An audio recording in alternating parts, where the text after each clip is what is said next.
کیا چیزیں ادب ہے، کس طرح سے. تو اس سلسلے میں یہ بات بیان کر رہے ہیں کہ خلاف ادب کھانے والے کو نصیحت کرنا، ادب سکھلانا، اور یہ کہ اپنے سامنے سے کھانا یہ ضروری ہے، یہ بھی بتلانا کہ اپنے سامنے سے کھاؤ، اور خلاف ادب جو کھائے اس کو نصیحت کرو، ادب کی باتیں سکھلاؤ. اس سلسلے میں بخاری اور مسلم کی ایک روایت جو پہلے بھی 1-2 مرتبہ آ چکی ہے، کئی مرتبہ وہ پھر بیان کر رہے ہیں.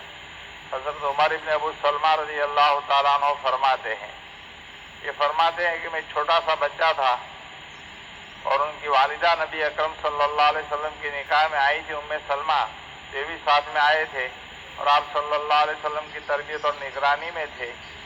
ایک مرتبہ کھانے کے دوران میرے ہاتھ پیالے میں ادھر ادھر گھوم رہا تھا، پیالے میں ادھر ادھر ذرا اچھی بوٹی وغیرہ تلاش کر رہے ہوں گے، تو نبی کریم صلی اللہ علیہ وسلم نے مجھے فرمایا، 3 باتیں سکھلائی.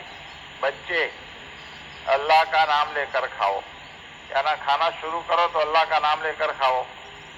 دائیں ہاتھ سے کھاؤ، دوسری بات دائیں ہاتھ سے کھاؤ، اور تیسرا اپنے سامنے سے کھاؤ.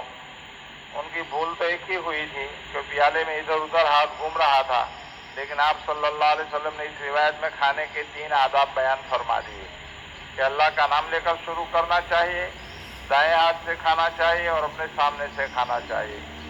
دوسری روایت آج کے سبق میں بیان کر رہے ہیں مسلم شریف کی. سلمہ ابن اکوع فرماتے ہیں، سلمہ ابن اکوع صحابی ہیں، فرماتے ہیں کہ ایک آدمی نبی کریم صلی اللہ علیہ وسلم کے پاس بیٹھ کر بائیں ہاتھ سے کھانا کھا رہا تھا، دائیں ہاتھ سے نہیں بلکہ بائیں ہاتھ سے کھانا کھا رہا تھا. آپ صلی اللہ علیہ وسلم نے ان سے فرمایا کہ دائیں ہاتھ سے کھانا کھاؤ، تو حق بات کو قبول نہ کرتے ہوئے اس نے جواب میں کہا، میں دائیں ہاتھ سے کھا نہیں سکتا. بعضوں کی عادت ہوتی ہے وہ حق بات جلدی سے قبول نہیں کرتے ہیں، بلکہ اس میں شوشے پنجے نکالتے رہتے ہیں، بہانے نکالتے رہتے ہیں. تو وہ دائیں ہاتھ سے کھا سکتے تھے، لیکن انہوں نے کہا کہ میں دائیں ہاتھ سے نہیں کھا سکتا. حالانکہ ایسی بات نہیں تھی، وہ دائیں ہاتھ سے کھا سکتا تھا، لیکن اس نے تکبر کی وجہ سے انکار کر دیا اور بات نہیں مانی.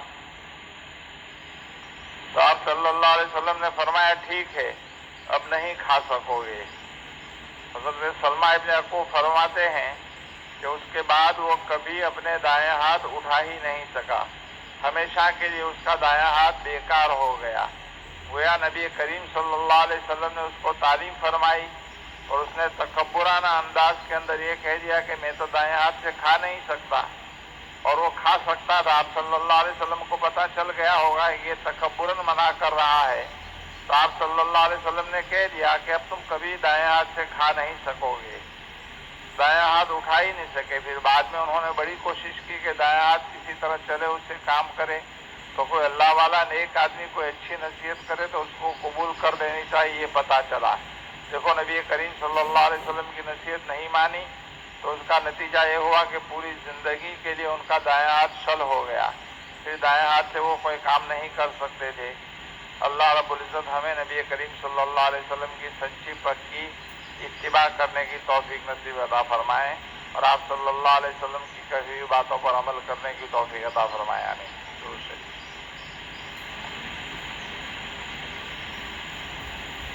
ہاں